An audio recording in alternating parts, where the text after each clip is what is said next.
everybody, welcome to The World This Week. Yet another CIA scandal, tortures, wrongful arrests, and of course, a cover-up. The CIA's actions are a stain on our value and on our history. A computer glitch paralyzes air traffic over London. We know what the problem was. That's not going to occur again. The United States and Europe weighing their Middle East policies as Israel moves into elections mode. We will continue to support Israel in the same ways that we have. And more signals that Jeb Bush is planning to run for presidency. Will Hillary join as well? These are some of the issues we'll touch upon this Sunday. Our dear panelists are Barbara Palrom, Defense News Bureau Chief here in Israel, and Alon Pinkas, former advisor to Israeli Prime Minister Ehud Barak. Hello, everybody. Hello. Alon, the CIA scandal. It's just another scandal in Washington, or a lot of politics? Well, you know, one way of looking at it is just another scandal, but it's not just another scandal because there is a connecting line between Edward Snowden and WikiLeaks and now this torture. Things are coming out, whether the administration... No more secrets. No more secrets. And when you're an administration, any administration, you have to assume, for that matter, any government in the Western world, you have to assume that whatever you do at some point, in whole or in part, is going to come out.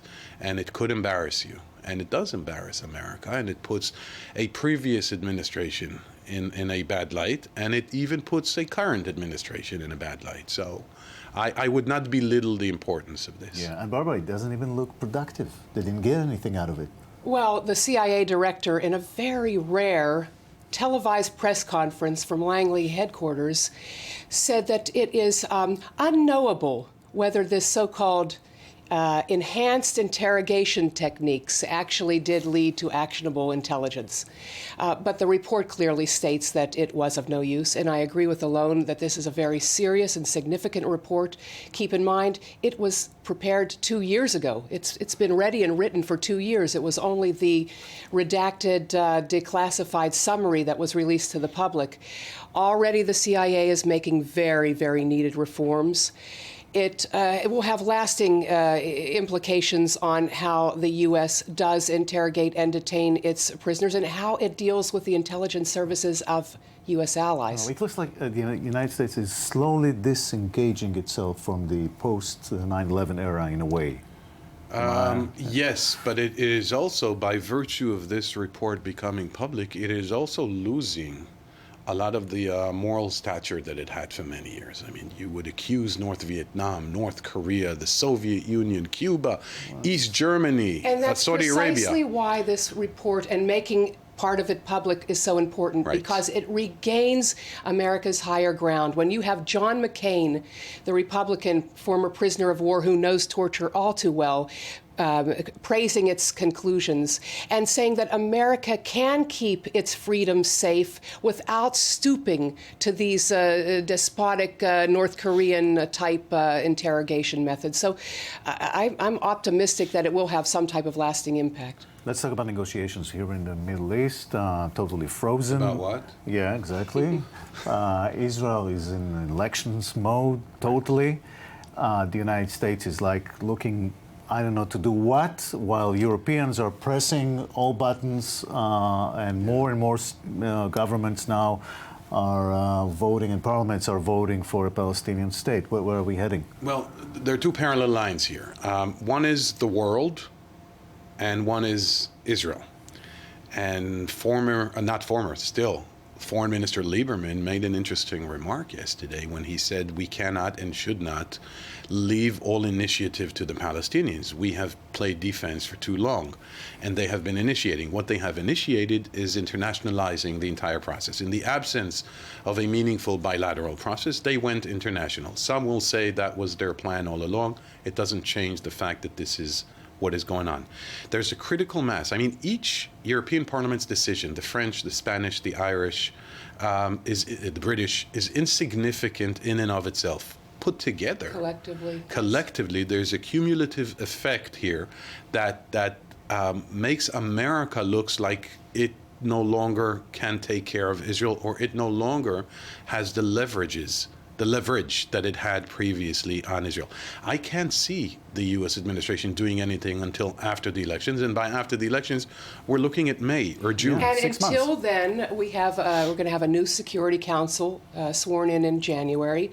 This train has far left the station. It's gathering steam with the diplomatic pressure to recognize a Palestinian state, to delegitimize Israel, to boycott, sanction, and divest from Israel. And Israel forfeited the initiative. It's, as Alon said, it's on the defense. It's playing a firefighting role. It's counting on the U.S. to help put out the fires. Well, it's not just firefighting, because some people, including in this country, would tell you that we're the pyromaniacs, not the firefighters, but that's in the eye of the beholder. Yeah, well, But- And it's not only a diplomatic firefight, because, as we've said so often before, vacuums do not stay empty. In this vacuum will be extremism and even more violence, and the world will be relegating Israel to the sidelines. Which Having said that, the issue of Palestinians and Israelis is not the main issue in these elections here in Israel. If you tell an Israeli, you know that we're isolated in the world, and you know that Mr. Netanyahu has brought us to the precipice of becoming almost a pariah state, he's going to say, so what's in it for me? I don't feel that.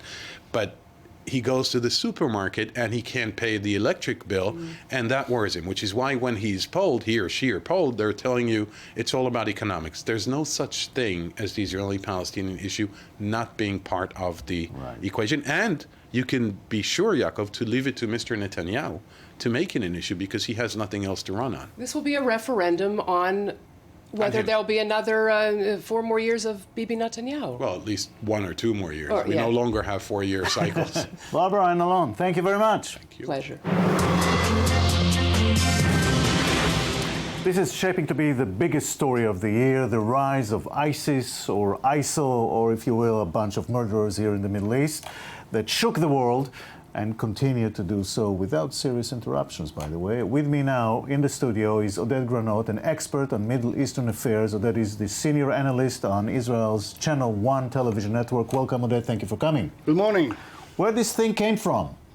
Well, it's interesting when we approach 2015 to realize that 2014, this year which is ending now, has witnessed a decline of the Arab Islamic moderate movement. You've seen it in Egypt, where they were removed forcibly by the army. You've seen it in Tunisia, where just in the general election, the leading Islamic moderate party, An-Nahda, yielded power to a secular party. And you know, even in Turkey, when Turkey is governed by a moderate Islamic party, its leader Erdogan is doing well. He won the presidency, but he had to renounce this year his vision, you know, to unite the Arab and Islamic world under his leadership.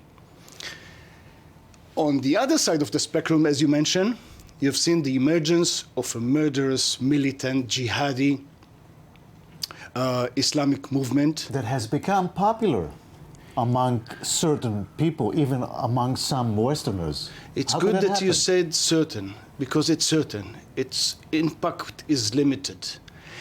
You see, the great achievement of ISIS is the being able to control a large part of Syria and Iraq, because Syria is disintegrating and Iraq is deteriorating after the withdrawal of the American. So Daesh, now the Islamic State, used this situation to take over and grab some territories. And they did it in a most violent, unprecedented way that shook the West. And now you look at the West perplexed, and the Americans trying to do something which is not very fruitful. You know, my prediction for 2015, as we approach the new year, is that ISIS, the Islamic State, will carry on, continue to control parts of Syria and Iraq, and may have several successes in other countries, you know, cells, terrorist cells. But my prediction that he's going to do not as well as it did in 2014, for several reasons. We don't have the time to mention all of it. But number one, he's confronting international, quite effective coalition across the board, as you see. And what we mentioned earlier, it doesn't have the support of the wide Arab masses. Even, you know, the main scholars in Islam disassociate themselves from ISIS. Eventually, ISIS will be defeated, but the idea is still there, and we have to warn some, mainly European countries, who only now realize how dangerous was it to let young people go to the Middle East and then they come back and, you know, we are the second round actually.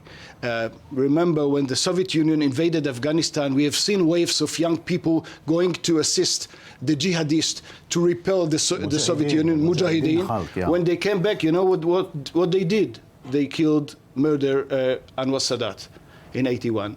So now there is a greater awareness among the European governments. The Brits are taking the leading role. They are initiating laws which will enable the government to arrest volunteers who come back from the Middle East. You know, that's the beginning. Some even expelling young people from mosque, something that Israel did. Now the British see that this is a good idea. Eventually ISIS will be defeated, but I agree with you. For now, it looks a very frightening, scaring, militant, murderous phenomenon. Yeah, and the story, probably the story of 2014. Oded Granot, I thank you very much. Thank you, Yaakov.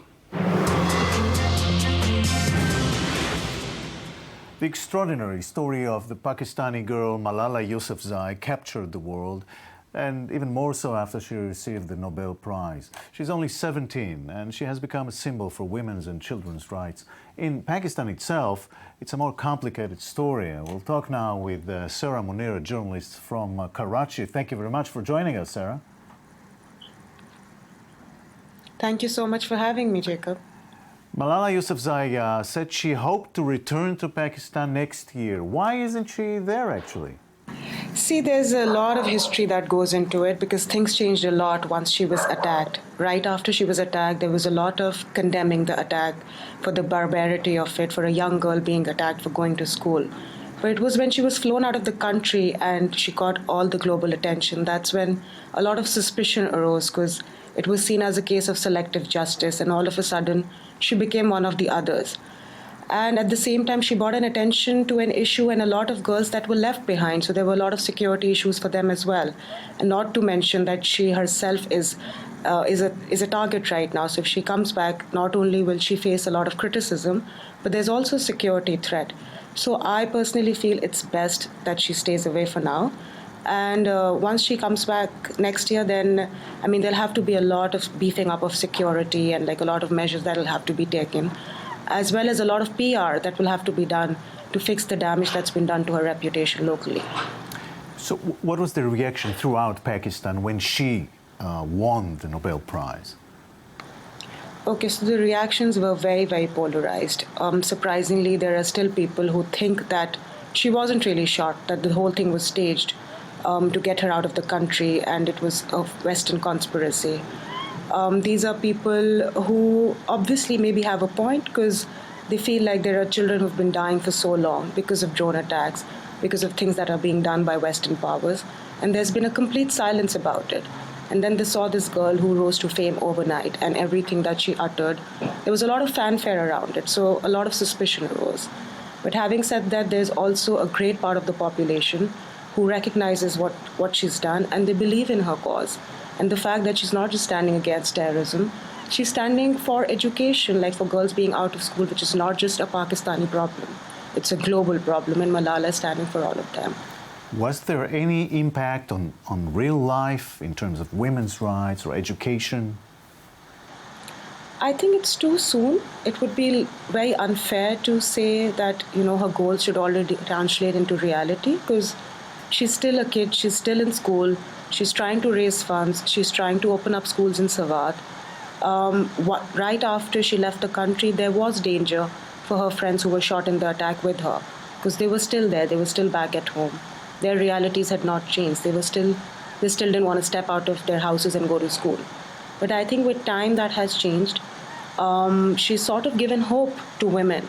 She's sort of shown them a way out that if you want, you can stand up to anything. I mean, not just societal pressure, but something as big as the Taliban.